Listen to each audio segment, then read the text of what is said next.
Alors, ne faites pas attention si vous voyez des poils de chat sur mon t-shirt, I'm sorry. Voilà, petit aparté.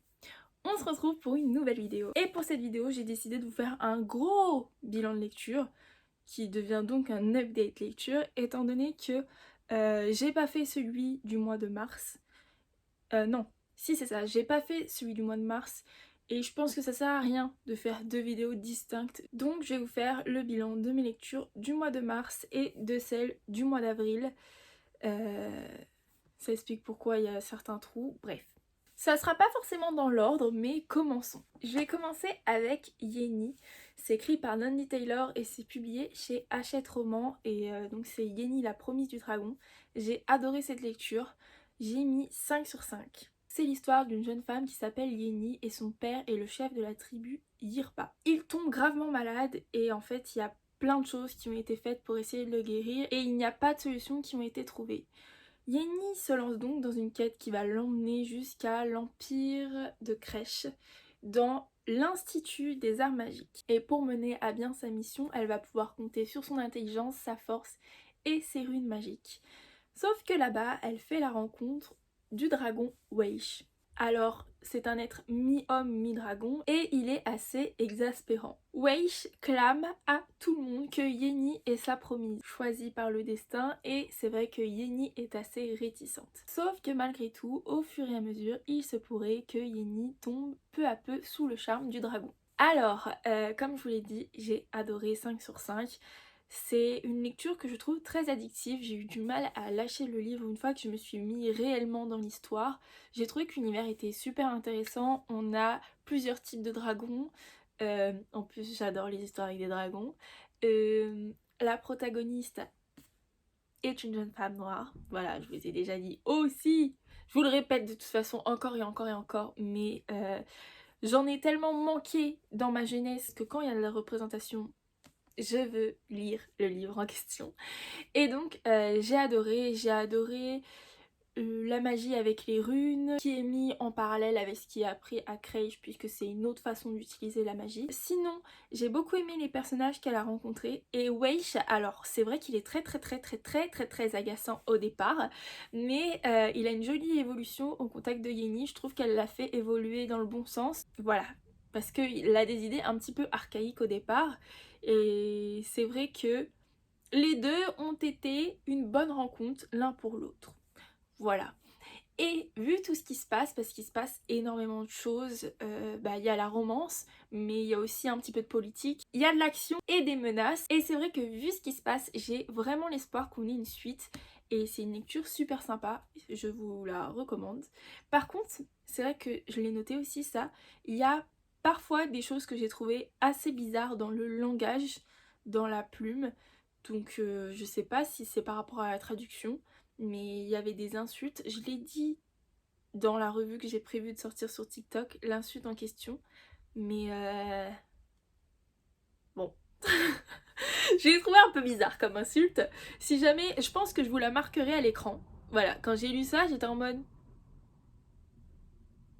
D'accord.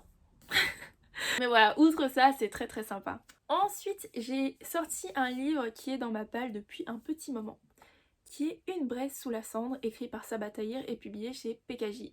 Et j'ai adoré, j'ai mis 4,5 sur 5 pour ce premier tome. Limite c'était un 5. Pareil, c'est une lecture super addictive. J'ai aussi beaucoup aimé l'univers.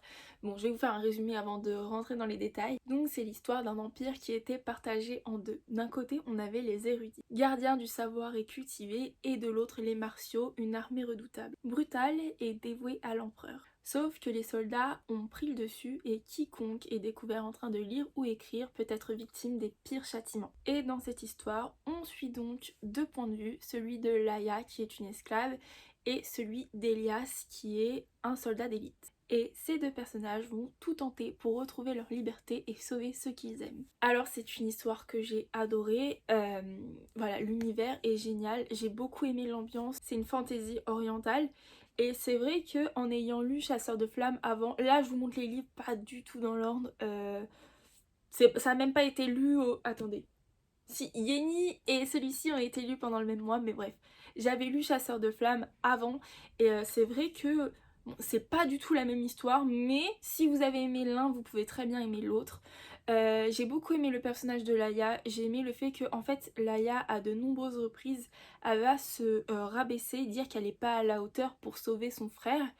Et au fur et à mesure de l'histoire, on découvre qu'au final, c'est tout le contraire. Elle est capable de grandes choses parce qu'elle se compare beaucoup à sa mère qui avait la réputation d'être une femme forte, qui ne voulait pas se laisser faire par les martiaux, qui voulait retrouver sa liberté aussi et qui luttait pour ça. Mais au final, Laia est beaucoup plus qu'elle ne pense être et j'ai beaucoup aimé ça.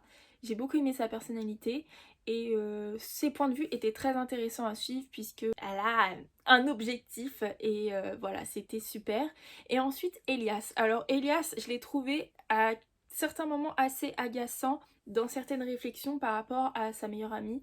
Ils ont grandi ensemble, ils se connaissent depuis qu'ils ont 6 ans. Puisque pour devenir soldat d'élite, il a suivi un certain enseignement et pour rentrer dans l'établissement, c'est à 6 ans que ça se fait si je me rappelle bien. Et là où on en est dans l'histoire, à plusieurs reprises il dit je comprends pas, elle se comporte comme une fille, elle a changé.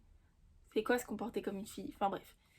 À ce moment-là j'étais en mode mais j'ai pas pu m'empêcher de m'attacher à son personnage, je l'aime beaucoup. Je suis touchée par sa personnalité et son histoire de vie fait que en fait malgré le fait qu'il soit du côté des méchants en réalité il est ouvert d'esprit et il a une certaine façon de voir les choses sur les droits de chacun que j'ai aimé et voilà, il y a même certaines positions que j'ai beaucoup appréciées venant de sa part donc Elias un gros plus. Il y a aussi son côté un petit peu coureur de jupons qui était un peu chiant parfois, mais bon, je lui pardonne.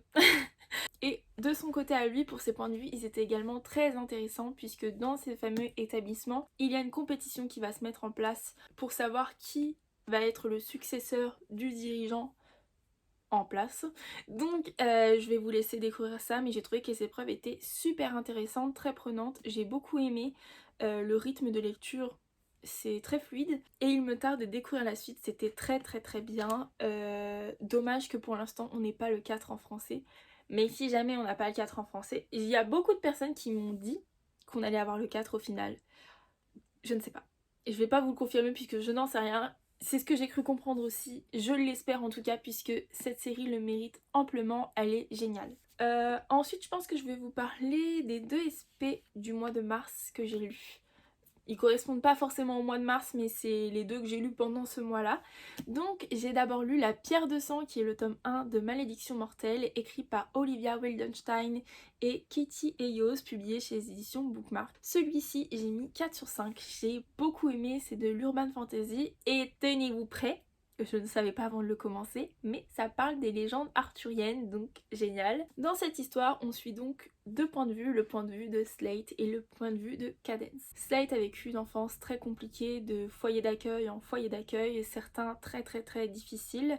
Et un jour, il reçoit une lettre qui l'invite à se rendre à Brume, étant donné qu'il est l'héritier d'une des familles fondatrices de l'université qui y est. Et en voyant cette lettre écrite par un certain de Morel qui lui annonce qu'il recevra son héritage à condition qu'il se rende là-bas, Slate est révolté. Il finit seulement par apprendre à ce moment-là qu'il avait une famille et que au final, ce monsieur était peut-être au courant de son existence et l'a laissé vivre une vie difficile pendant tout ce temps-là en fait. Là, ce que je vous dis, c'est le tout début. Hein. Et donc, il se rend à Brume, dans le tombeau des deux Morel, et se procure une sanguine qui était au doigt de la femme de Monsieur de Morel. Voilà, il a profané la tombe, très clairement. Cette sanguine le fait être victime d'une malédiction. Du côté de Cadence, le nom de famille de celle-ci, c'est de Morel. Donc elle a été élevée dans l'aisance, au milieu de récits de magie dans le berceau de la sorcellerie française. Et donc, malgré qu'elle ait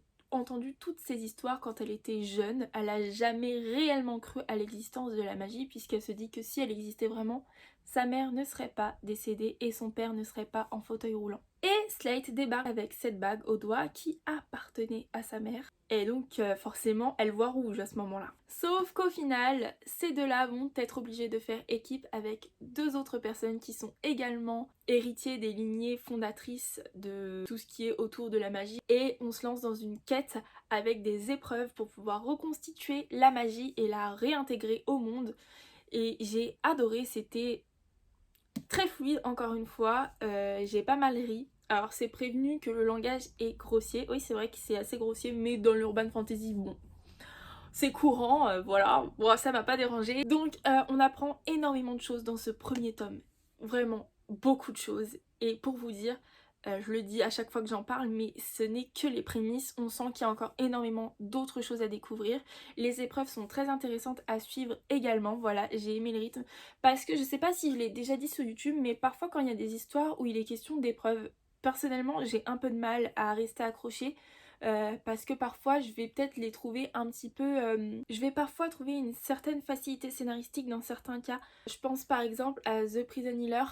Moi le premier tome, tout ce qui était épreuve, j'ai eu... Enfin c'est pas ce qui m'a le plus plu dans l'histoire parce que je l'ai trouvé trop facile. Et sans grosses explications, enfin je trouvais que au niveau de The Prison Healer il y avait certaines facilités scénaristiques. Je sais pas si je l'ai dit dans la vidéo précédente, je sais plus. Enfin dans l'une des vidéos précédentes. Là j'ai trouvé qu'elles étaient très bien, j'ai beaucoup aimé les suivre. Et pour ce qui est des relations entre les différents personnages, entre Slate et Cadence, j'ai beaucoup aimé. J'aime énormément Slate. Bon ok, ce qu'il a fait au début, vraiment c'est un truc super glauque et très très très bizarre. Mais j'ai aimé sa façon de penser sur pas mal de sujets et j'ai vraiment compris ce qu'il ressentait et très franchement le père de Cadence, moi je le sens pas. Donc je sais pas, pour l'instant on n'en sait rien ce qu'il en est, mais il est vraiment très très très louche. Pour ce qui est de Cadence, j'ai pas encore vraiment d'avis sur elle. J'ai dans tous les cas moins accroché que Slate, mais à voir dans la suite puisque c'est vrai que ils ont pas le même vécu tous les deux. En tout cas j'aime bien leur duo. Et pour ce qui est des deux autres, c'est des personnages qui sont plus secondaires. Je me souviens plus du nom du personnage féminin secondaire dans la quête, mais elle est plus en retrait. Après bon, il y a des mystères qui planent. Et pour ce qui est du personnage masculin, je ne me souviens plus non plus. Je sais pas, pour moi il y a des choses à découvrir. J'ai pas confiance, j'ai confiance qu'en Slate. Voilà, je suis team Slate à fond. J'aime Slate. Franchement, si vous voulez voir une revue en vidéo, c'est disponible sur mon TikTok. Et sinon, il y a la chronique écrite sur mon Instagram. En tout cas, génial. Oh, j'ai hâte pour la suite. Voilà. Et pour ce qui est de l'utilisation des légendes arthuriennes, j'ai trouvé que c'était vraiment intéressant. Encore une façon différente de faire les choses. Puisque bon, vous savez que j'aime ça, j'en ai déjà lu plusieurs. Et ouais, c'est vraiment pas mal du tout dans celui-ci. Et l'idée de la ville fictive, parce qu'il me semble que ça n'existe pas, un Brume en Bretagne. Ouais, je suis quasi sûre d'ailleurs. Mais même cette idée-là, ça donne un contexte, une ambiance à visualiser. C'est vraiment super sympa et je vous le recommande en tout cas. Ensuite, en SP papier, Deux larmes de rouille et d'acier, écrit par Roman Clécy, donc toujours chez Bookmark. Comment vous dire que j'ai adoré cette lecture, j'ai mis 5 sur 5. C'est un livre de steampunk qui est incroyable. Alors là par contre, trigger warning, parce qu'il est question de violence physique et sexuelle. Pour vous raconter l'histoire, on suit donc le personnage de Violette. Pour sortir des bas-fonds et assurer un avenir à sa sœur qui est très malade, Polly, Violette a décidé de devenir prétendante à l'institution de Néoterra. Elle est dirigée par Madame Biorel et cette institution en fait sert à proposer des prétendantes pour un mariage avec des riches néotériens. Les néotériens repoussent sans cesse les limites de la vieillesse grâce à une biotechnologie mécanique. Voilà, c'est une technologie à la pointe, ils font de la transplantation, ils changent d'organes, enfin ils n'ont pas du tout l'air d'avoir l'âge qu'ils ont en réalité. Un jour, Violette est victime d'une violente agression. À la limite de la mort, elle devient une recyclée. Elle doit donc changer d'identité et rejoint une branche secrète de l'institution. Une branche chargée de former des espions. Et donc on lui donne pour mission de se rendre dans l'une des plus puissantes familles de Néoterra afin de plaire au fils, d'enquêter sur les activités controversées du père et d'en apprendre plus sur une étrange série de meurtres dont les victimes sont retrouvées sans leur globe oculaire. Alors c'est un 5 sur 5 pour moi, comme je vous l'ai dit, j'ai vraiment beaucoup aimé. On voit pas les pages tournées. La violente agression dont il est question se passe au tout début du livre et c'est vrai que c'est assez dur à lire, c'est pour ça que je vous ai prévenu en amont. Ça se passe donc au tout début, puis après l'histoire commence, je vous rassure, mais c'est de cette agression que tout va commencer et que tout va s'enchaîner, que l'histoire débute. Ouais, j'ai aimé le personnage de Violette. Elle est dans une constante recherche de soi, étant donné qu'elle doit vivre avec une double identité, vu que oui, normalement elle doit avancer en se disant que Violette c'est l'histoire ancienne, puisque sa nouvelle identité secrète c'est Rose, mais même si elle cherche à devenir Rose, Violette reste toujours derrière. Et c'est vrai que son histoire m'a beaucoup touchée. J'ai aussi beaucoup été touchée par sa relation avec sa sœur Polly. Et l'enquête était très prenante. En fait, tout se rejoint au final. Le fait d'enquêter sur les affaires du père de la famille qu'elle a intégré, de chercher à séduire le fils et également d'en apprendre plus sur la série de victimes retrouvées, tout ça va finir par se rejoindre. L'univers est très intéressant, j'ai beaucoup aimé. Il faut savoir que c'est un stand-alone, hein, si vous le commencez, il n'y a pas de suite, c'est un one-shot. Et ce que j'ai apprécié, c'est que on n'a pas beaucoup de livres de steampunk, on n'a pas beaucoup de recommandations, et pour le coup, je crois que de tous les steampunk que j'ai lus, c'est celui que j'ai le plus aimé, c'est mon steampunk préféré tout simplement. Et j'ai pas envie de vraiment rentrer dans les détails parce que je voudrais que vous puissiez tout découvrir, étant donné qu'il y a des rebondissements, il y a de l'action, il y a des moments où on va stresser, il y a des moments où on va être énervé, il y a de la romance aussi. Et parfois, on découvre des trucs, on se dit comment ça? Et pour vous dire, il y a des moments où j'étais en mode mais what? Non, vraiment. Parfois j'ai un peu de mal avec les stand-alone, je trouve qu'il manque toujours certaines choses, mais là je trouve que l'histoire est vraiment très complète, qu'elle est très bien, que le rythme est parfait, qu'il y a un bon dosage de tout au niveau de la romance, de l'action, de l'enquête. Bon, je vous ai déjà dit, j'ai une affect pour les enquêtes, j'aime beaucoup ça, et vraiment un très bon équilibre. Les rebondissements changent tout le temps et c'était super bien. Donc pareil, pour celui-ci, une superbe découverte. Si vous aimez le steampunk, je vous le recommande totalement. Faites attention au trigger warning, mais sinon, à part ça, un bon concentré de tout ce qu'on aime. Ensuite, j'ai lu Cendrillon est morte, écrit par Kaylin Byron et publié chez De Saxus. Alors, Cendrillon est morte, j'ai mis 4 sur 5. Je trouve que la réécriture est très intéressante. En fait, ça m'a même fait penser à une dystopie au début. Je trouve même que dans une série, ça aurait été intéressant de l'exploiter, puisque là, c'est un stand-alone également, un one-shot, il n'y a pas de suite. Pour vous raconter un petit peu l'histoire, 200 ans en arrière, c'était l'histoire de Cendrillon, celle qu'on connaît. Elle a trouvé son prince, mais le conte de fées est terminé. Aujourd'hui, les adolescentes n'ont pas le choix, elles sont obligées de se rendre à un bal. Donc c'est un bal qui se déroule tous les ans et les hommes là-bas peuvent choisir parmi elles qui ils vont décider d'épouser. Donc en principe, ça se fait en fonction de la beauté et de ce que porte donc des parures de la jeune femme. Et si elles ne sont pas choisies, la honte et un terrible destin les attendent. Donc nous, on suit le personnage de Sophia qui a 16 ans. Et Sophia, elle préfère épouser sa meilleure amie, Erin. Durant le bal, elle prend la fuite et se cache dans le mausolée de Cendrillon. Elle y rencontre Constance qui est la dernière descendante de l'héroïne. Elles décident qu'ensemble, elles feront tomber le roi et au final, dans cette quête, elles vont découvrir que l'histoire n'est pas tout à fait celle qu'elles connaissent. Alors comme je vous le disais juste avant, je trouve que l'univers, ce qui en a été fait, ça aurait été une super idée dans une dystopie qui aurait été au final une série. Je pense que rien qu'une duologie, ça aurait été génial parce qu'en fait, le livre fait un peu plus de 300 pages mais il est trop court, ça va trop vite à mon goût. J'ai trouvé que l'idée, puisqu'en fait toutes les familles doivent avoir affiché les règles qui ont été érigées par le roi et aussi un portrait de celui-ci, tout ça, et un exemplaire en très bon état du conte de fées de Cendrillon. Et j'ai trouvé que c'était une super bonne idée pour se mettre dans l'ambiance de la société patriarcale, très dangereuse qui a été mise en place. Alors du point de vue de la romance, en fait par rapport à ce qu'on connaît des sentiments de Sophia, par rapport à ce qui nous est dit dans le résumé, je trouve que la romance va trop vite et qu'elle est trop facile. Même si rien n'est impossible dans la vie, mais bon, c'est un petit peu trop rapide quand même.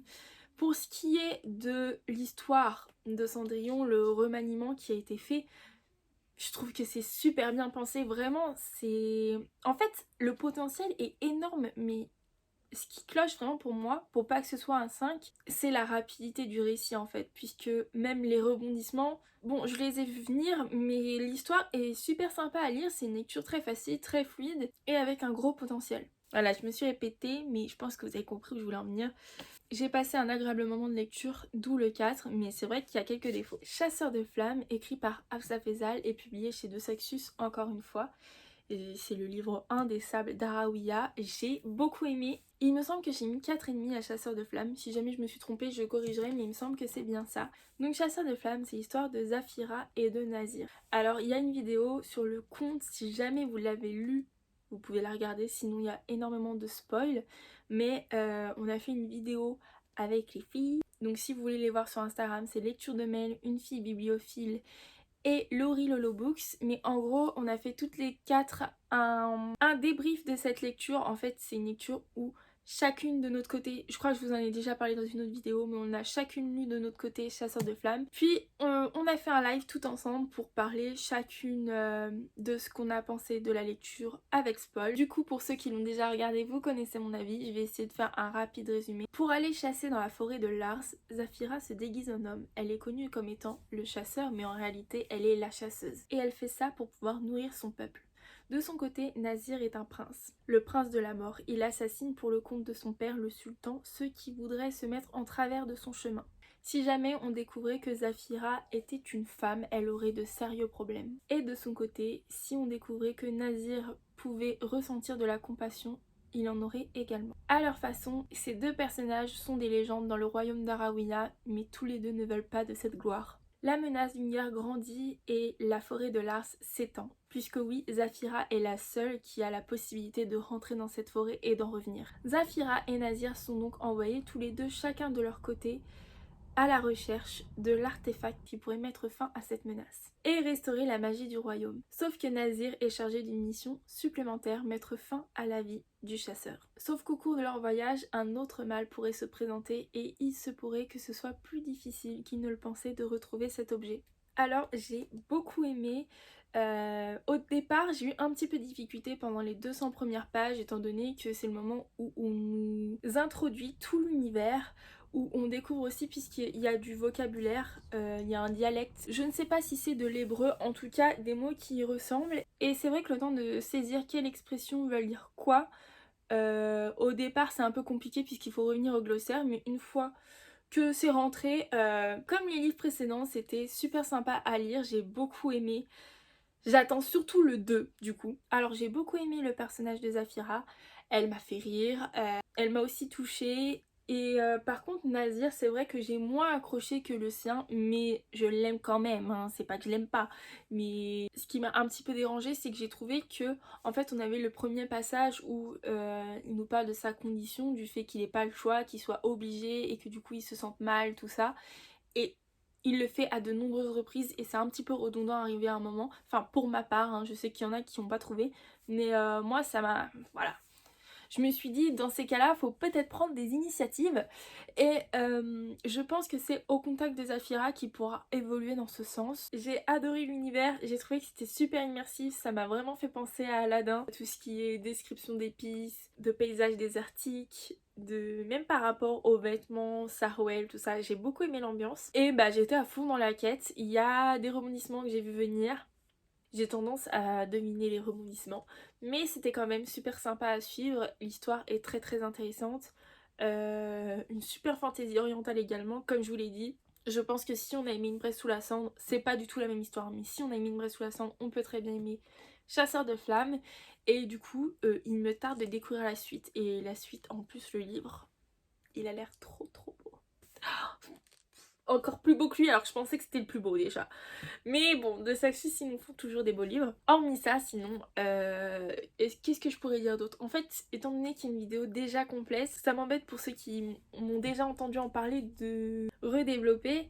Mais si jamais vous l'avez lu et que du coup vous ne serez pas spoilé, il y a toute une grosse vidéo de 2 heures qui vous attend sur la chaîne. Et voilà pour Chasseur de Flammes, une très bonne lecture, une super fantaisie orientale, très immersive. Avec une quête prenante et une romance slow burn. Bon, c'est dit comme étant un enemy to lovers. Oui, quelque part, oui. Et ouais. Moi, les ennemis to lovers, faut vraiment que... Enfin, je sais jamais, en fait. Je trouve que les ennemis to lovers, c'est par rapport... c'est un peu personnel. Chacun a des attentes d'un enemy to lovers différentes. Moi, je trouvais qu'à ce niveau-là, c'était pas mal. En tout cas, par rapport au slow burn, j'ai beaucoup aimé. Et voilà pour Chasseur de Flammes. On passe ensuite au livre du mois d'avril et j'ai lu 200 d'écume et de glace au tome 3, Atlantis, écrit par Alexandre Delis et publié chez Michel Lafon. C'est le dernier de la trilogie, on aura ensuite des livres dans le même univers mais ce seront des préquels. Comment vous dire que j'ai pleuré. J'étais en larmes. J'adore cette série. C'est vraiment l'une de mes préférées, une super découverte. Je vous la recommande totalement. Bon, c'est du young adulte, hein. Là, pour le coup, c'est un tome 3, donc vous faire un résumé, ce serait un peu compliqué. Mais 200 d'écume et de glace, c'est tout un univers autour des sirènes. On suit Perséphone, qui est une jeune fille qui était mal dans sa peau, qui avait l'impression qu'elle allait mourir et qui a été vivre son dernier été chez sa tante en Bretagne, près de l'océan. Et près de l'océan, elle a ressenti une irrésistible attirance pour celui-ci, ce qui a fait qu'elle a découvert sa vraie nature. Et donc on suit Perséphone dans, en vrai, comment dire, dans la découverte de ses origines et dans toute une quête pour sauver les personnes qu'elle aime, en découvrant plein de mystères. En plus de ça, franchement, lire 200 d'écume et de glace, je vous le recommande surtout en été.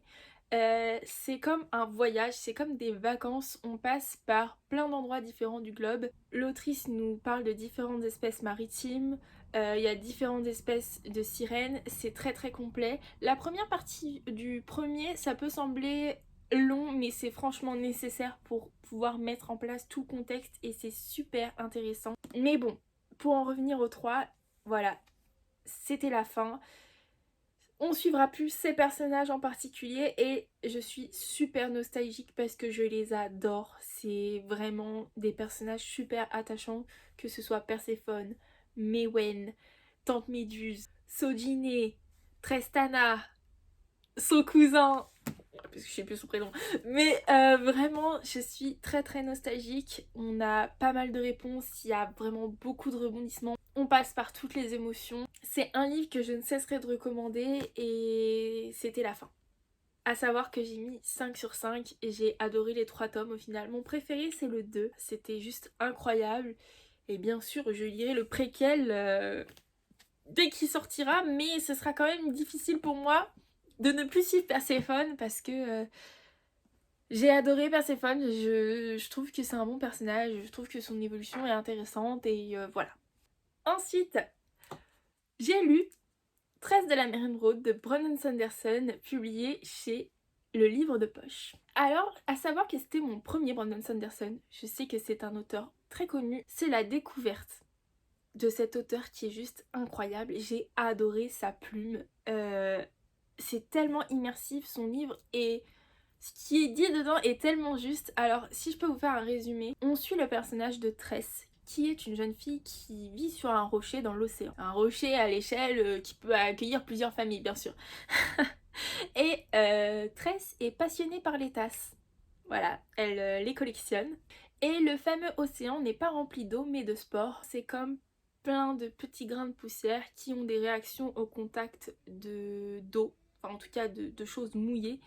Et ça dépend des spores en question pour le coup. Tress, elle, vit au milieu de l'océan de spores verdoyants. Et donc ce sont des spores qui, au contact de quelque chose de mouillé, vont devenir des grandes lianes, enfin des végétaux entre guillemets. Mais je vous laisse découvrir ce qu'il en est exactement. En gros, ce qui se passe, c'est que il arrive quelque chose à un des proches de Tress et afin de pouvoir sauver cette personne, Tress quitte sa vie tranquille, quitte son rocher et se lance dans le sauvetage de cette personne. Sauf qu'il va se passer plein de choses au cours de ce voyage et du coup c'est une histoire de pirate si vous aimez ça. Et elle va même rencontrer un rat qui parle et j'ai adoré. Au cours de cette aventure, la jeune femme qu'on a au début va grandir, il va lui arriver plein de choses. On suit Tress dans son évolution et j'ai beaucoup aimé. Alors on découvre des personnages qui sont attachants et c'est surtout énorme coup de cœur pour le narrateur. Énorme coup de cœur.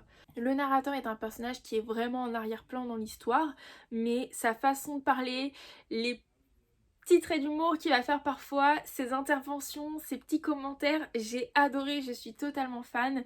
Et il y a vraiment cette interaction avec le lecteur, puisqu'il s'adresse directement à nous. Et j'ai adoré, il y a des citations qui sont géniales dans le livre, il y a des choses qui sont faites où on a vraiment l'impression que c'est même plus le narrateur qui nous parle mais carrément l'auteur, et j'ai adoré ce point là. Pour ce qui est de la quête, en fait c'est une histoire qui est assez contemplative, voilà, le rythme est un petit peu lent, mais une fois qu'on se met dedans on prend vraiment plaisir à la lire. D'ailleurs là j'ai la version collector, donc à l'intérieur il y a des illustrations, je vais vous en montrer une si je peux. Voilà une illustration de Tress avec une de ses tasses à thé. Et là vous avez la fameuse lune qui fait que l'océan est un océan verdoyant et qui déverse les spores en fait. Et bref, de toute façon vous découvrirez ce qu'il en est dans l'histoire. Mais c'est une histoire que j'ai trouvée vraiment addictive et vraiment très belle. Il y a des messages dedans super sympas et ça fait partie des 4 projets secrets que Brandon Sanderson a fait. En fait, lors de la pandémie, il a écrit des livres sans contrainte, sans en parler à personne, sans en parler à ses éditeurs. C'est un projet qu'il a fait financer, je sais plus avec quoi. Voilà, à la base c'est un projet Kickstarter et il y aura 4 romans qui vont découler de ce projet et 13 de la mer émeraude était le premier. Le deuxième, je l'ai déjà. Je vous le montre pour l'anecdote, mais c'est celui-ci et j'ai vraiment l'intention de prendre tous les collecteurs de ces projets puisque, je vous l'annonce, Brandon Sanderson est maintenant l'un de mes auteurs préférés et j'ai décidé de me lancer dans la lecture de la plupart de ses livres. Donc j'ai hâte de découvrir ce qu'il en est pour le reste puisque c'est une fois qu'on a lu l'un de ses livres, c'est difficile de retourner à un autre où la plume va être différente parce que lui c'est tellement... Enfin il m'a donné l'impression d'être un génie de l'écriture et... Oui, vraiment une super révélation. Et étant donné que soit une vidéo est déjà sortie, soit une vidéo sortira où on va rentrer dans les détails de l'histoire, j'ose pas trop développer. En tout cas, je vous la conseille si ça vous fait pas peur de lire un livre où ça va être assez contemplatif, où on va interagir avec nous. Même les rebondissements, je les ai pas vus venir, il y en a, et j'ai trouvé que c'était super bien pensé. Et Tress est intelligente et attachante, je l'ai vraiment beaucoup aimée. J'ai trouvé que c'était une histoire, une très jolie histoire. Donc voilà pour 13 de la mer émeraude, 5 sur 5.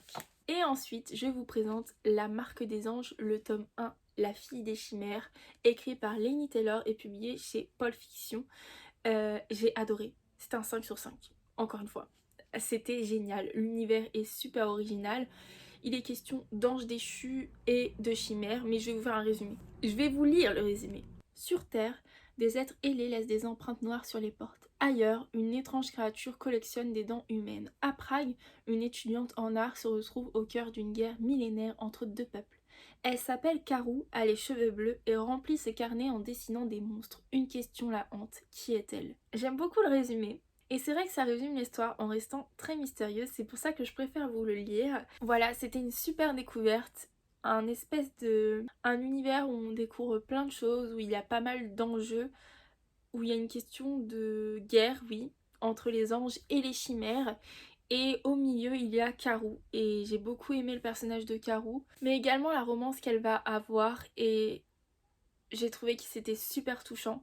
C'est une histoire d'amour interdit. Et il y a une espèce de confrontation malheureuse entre l'amour qu'on porte à sa famille et l'amour qu'on porte à son compagnon. Vous voyez ce que je veux dire? Et donc l'univers est super immersif puisque les descriptions c'est vraiment à imaginer, c'est juste génial. J'ai beaucoup aimé les personnages. J'ai beaucoup aimé le personnage de Sulfure, voilà. Je vous dirai pas qui est Sulfure, comme ça vous le découvrirez directement. Il appartient aux chimères, mais on est dans le flou par rapport à son personnage, dans le mystère. Mais je trouve qu'il a beaucoup de charisme et je suis super attachée à lui. Franchement j'ai hâte de découvrir ce qu'il en est par rapport à lui dans la suite de ce premier tome. On a d'un autre côté Akiva qui lui est un ange déchu. Je suis beaucoup attachée à lui aussi. C'est vrai qu'il a une vie difficile, il a été brisé en vrai et très intriguée. En fait, le premier tome c'est que les prémices de l'univers et j'ai hâte de découvrir ce qu'il en est dans la suite.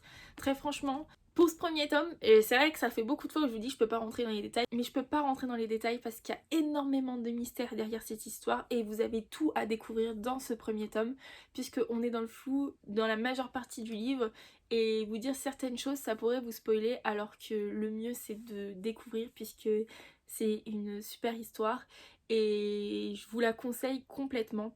Surtout si vous êtes friand des rapports amour interdit, de fantaisie comme ça qui sont originales. C'est vraiment pas ce dont on a l'habitude, ça change de l'ordinaire. Pour moi c'est un univers coloré, ça ressemble à la couverture. D'ailleurs j'adore l'illustration sur la couverture et c'est juste super.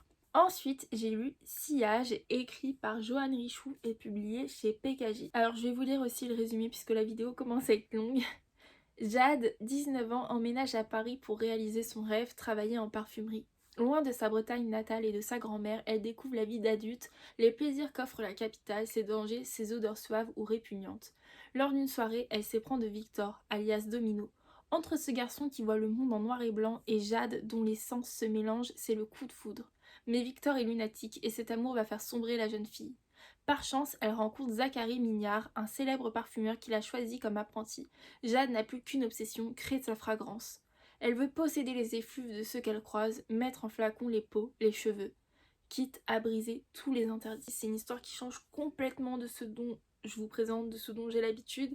J'ai pas accroché. Je pense que les principales raisons, c'est que déjà je ne me suis pas sentie proche de Jade, je me suis pas du tout retrouvée en elle. C'est vrai qu'à son âge, il y a certains choix que j'aurais pas fait à sa place, mais je me suis pas attachée à elle tout simplement. Et l'histoire est assez particulière, c'est une ambiance très très spéciale, c'est beaucoup sur l'olfactif. Ça peut être intéressant à découvrir. Je dirais que c'est plutôt un thriller. Hein. Et bon, c'est très court, hein, donc ça se lit assez facilement. Mais comme je vous l'ai dit, c'est particulier. C'est particulier. Pour moi, c'est très clairement tourné vers la santé mentale. Et c'est vrai que ça peut être intéressant si par exemple vous êtes intéressé... Non, j'allais dire un truc qui peut me spoiler, donc je vais me taire. Et voilà, c'est très très très... Il est très question d'effluves, il est très question de tout ce qui rapporte à l'olfactif, de la comparaison des sentiments avec ce qu'on sent. Et il y a une espèce de stress, il y a une sensation de malaise sous-jacent. Donc 2,5 pour moi parce que voilà. Parce que je pense que c'est surtout pas mon style. Les deux derniers livres que je vais vous présenter sont donc les 2 SP que j'ai lus au mois d'avril chez les éditions Bookmark. On commence avec La Princesse étrangère qui est le tome 1 de la série Le Royaume du Nord écrit par Virginie Decamp. Alors c'était un SP numérique à la base mais j'ai tellement accroché que je me le suis procuré en papier et j'ai adoré. Je sais toujours pas là, à l'heure où je tourne la vidéo, je vous l'écrirai sur l'écran, si c'est un 4,5 ou si c'est un 5 sur 5 pour moi parce que bon le premier tome c'est introductif mais j'ai beaucoup aimé. Alors je vous montre. Déjà, ça me permet comme ça de vous montrer que trigger warning, il est question de violence sexuelle. En tout cas, c'est un livre avec de la diversité puisque la protagoniste, c'est une princesse. Je crois qu'elle est métisse. Il me semble que son père est noir et que sa mère est blanche. C'est ce que j'ai cru comprendre dans l'histoire. En tout cas, c'est un personnage de couleur. Et donc, je vais vous présenter un petit résumé. Négocier ou courber les chines, se battre ou périr, au jeu du pouvoir, seuls les plus habiles s'en sortent. La princesse Eugénie a été éduquée dans l'ombre de ses aînés, condamnée à un futur sans éclat. Mais lorsque leur voisin menace son royaume et qu'elle est envoyée dans le Khizar de Sibérion pour y rencontrer leur souverain, aussi impitoyable et glacial que le pays qu'il dirige, Eugénie se retrouve propulsée sur la scène politique internationale. Devenue émissaire pour son île, elle va devoir se plier aux revendications de son hôte tout en essayant de rester en vie. Car dans l'ombre, les complots et les jalousies se multiplient, mais quand sa main est exigée comme garantie, les dés sont jetés. Si elle compte survivre et épauler son intraitable époux, Eugénie n'a d'autre choix que de s'endurcir. J'ai adoré, j'ai vraiment adoré. Déjà l'histoire c'est un slow burn, voilà, donc comme je vous l'ai dit, j'aime ça. L'univers est génial, on est au départ dans l'histoire, on est dans un espèce de royaume très froid avec un dirigeant aussi froid que le royaume en question. Voilà, il y a des choses auxquelles on s'attend pas au niveau des personnages par exemple. J'ai vraiment aimé Eugénie, mais j'ai aussi aimé le dirigeant. Je trouve qu'on apprend à l'apprécier au fur et à mesure de l'histoire. Et en fait, c'est tout à fait le genre d'histoire que j'adore. Un truc qui se passe avec une question politique, un mariage arrangé. Il se passe pas tout le temps de l'action, mais c'est très agréable à lire et ça se lit tout seul. Pour le coup, c'était mon cas. Et en sortant de ce premier tome, j'ai limite l'impression d'en avoir lu 2 différents. Puisque ça se passe un petit peu en 2 phases. Donc je vais pas rentrer dans les détails, pareil pour que vous le découvriez. Et c'est vrai qu'il y a certaines situations qui font que j'ai hâte de lire la suite, que je stresse, carrément je suis en stress, rien que d'y penser. Quand je l'avais fini, je me disais oh, je veux lire le 2. Mais en même temps pour la collection, je vais attendre que le 2 soit disponible également en semi-poche, donc je vais prendre mon mal en patience. Mais si vous aimez la trope mariage arrangé avec tout ce qui est questionnement politique, enjeu, des retournements de situation, des personnages qui déçoivent aussi, ou alors on s'attendait pas à ce que ça se passe comme ça, au final ça se passe comme ça, c'est pas mal. Enfin vous voyez ce que je veux dire, tout ça avec un slow burn, je vous le recommande complètement. J'ai adoré et je vais donc vous présenter ma dernière lecture. Et donc voici ma dernière lecture qui était un SP numérique également. Le bourdonnement de la guerre, tome 1, le serment empoisonné, partie 1, écrit par Ellie Turner. Alors pour ma part, cette fois-ci je n'ai pas accroché, c'est une lecture à qui j'ai mis 3 sur 5. C'est une fantaisie avec de la politique et un contexte steampunk. L'histoire démarre par le trône d'Ashion qui a été attaqué et la famille royale décimée. Il en ressort que les enfants de la couronne ont été séparés. On a la seule survivante officielle qui est Emary, l'aînée. Elle est contrainte d'épouser le fils du responsable de la mort de sa mère. Ensuite, on a Soren qui lui est confié afin de devenir un gardien qui protège les frontières des revenants. Et on a la dernière qui était au moment de l'attaque un bébé, Caris. Elle est élevée et confiée à une famille noble qui se chargera de son éducation. Ils sont tous séparés et dans l'ignorance de l'existence des uns et des autres, sauf qu'une menace se profile et leur destin pourrait être encore une fois bouleversé. Que va-t-il donc se passer? Alors, j'ai beaucoup été attirée par le résumé, à savoir que c'est une histoire MM, donc il y a plusieurs romances MM, une romance FF, et c'est plus de l'ordre du love interest, mais une romance MF. J'ai mis 3 sur 5, vous avez la revue qui est disponible sur TikTok, ah bah il y a aussi la chronique sur Instagram. Alors j'ai mis 3 sur 5 parce que j'ai eu du mal à accrocher dans le sens où il y a énormément de points de vue différents. Et comme je l'ai dit dans ma revue, l'histoire commence avec le point de vue de différentes divinités. Ensuite, on quitte les divinités pour avoir les points de vue de nos personnages principaux ou d'autres personnages importants dans l'histoire. Et c'est vrai que ça change tout le temps, et en plus de changer par rapport aux personnes, et donc à leur histoire, à leur background, ça change également par rapport aux lieux géographiques. Et c'est vrai que une fois qu'on s'habitue à l'un, on passe à l'autre, et moi ça m'a un petit peu fait décrocher à certains moments. D'ailleurs je précise, il y a quelques scènes de smut dans celui-ci. Je sais plus s'il y en avait d'autres ou il y en avait dans le livre d'avant, Le Royaume du Nord. La princesse étrangère, c'est très léger, là c'est beaucoup plus explicite, mais donc voilà, c'est pas pour tous les lecteurs. Et donc c'est vrai que j'ai eu un peu de mal, mais pareil, les descriptions m'ont aussi un petit peu fait décrocher parfois. Comme je l'ai dit, elles sont nécessaires puisque c'est vrai qu'on est confronté à différentes cultures et c'est bien pour pouvoir s'immerger dans l'histoire, mais ça m'a un petit peu fait quitter le récit parfois. Et sinon, j'ai trouvé que les personnages étaient vraiment intéressants dans leurs différences. Et les trois héritiers sont totalement opposés, c'est pas du tout les mêmes personnalités et ça apporte quelque chose à l'histoire. L'intrigue politique est vraiment intéressante à suivre, mais c'est vrai que ça complique un peu les choses, le fait qu'on change souvent de personnage. On a l'impression que parfois certaines informations qu'on aurait pu retenir avant, on n'est plus très sûr. Enfin moi ça m'a fait cette impression là, j'étais parfois plus très sûre. Mais pour vous donner une petite idée, on a donc Emary qui elle est dans la cour ennemie. Je vous laisse découvrir ce qu'il en est par rapport à sa position dans la politique. On a Sorel qui lui étant un gardien est totalement neutre. Et on a Caris qui elle est très jeune. Par contre c'est une jeune femme très intelligente et je pense qu'elle peut accomplir de grandes choses. Je suis d'ailleurs pas la seule à le penser. Et donc c'est vrai que vu les menaces qui se profilent, au final, sachant qu'à la base les divinités se sont elles-mêmes mêlées à la vie de leurs descendants, tout le monde va être obligé de faire quelque chose. Du coup, si vous aimez la fantasy politique, en plus là il y a de la magie et il y a un contexte steampunk, ça peut vous plaire si vous rencontrez moins de difficultés que moi à rester vraiment concentré dans un récit où on vous énonce, où on vous donne beaucoup d'informations. Je ne pense pas lire la suite, mais ça peut être intéressant pour d'autres. Donc si jamais, et si vous voulez plus d'informations, je dis à peu près ce que j'ai dit dans la revue sur TikTok, mais au cas où elle existe. Voilà pour le bilan de lecture. Maintenant je vais m'amuser à tout ranger. J'espère que cette vidéo vous aura plu. Si jamais elle vous a plu, n'hésitez pas à la liker, à la commenter et pourquoi pas à vous abonner à la chaîne.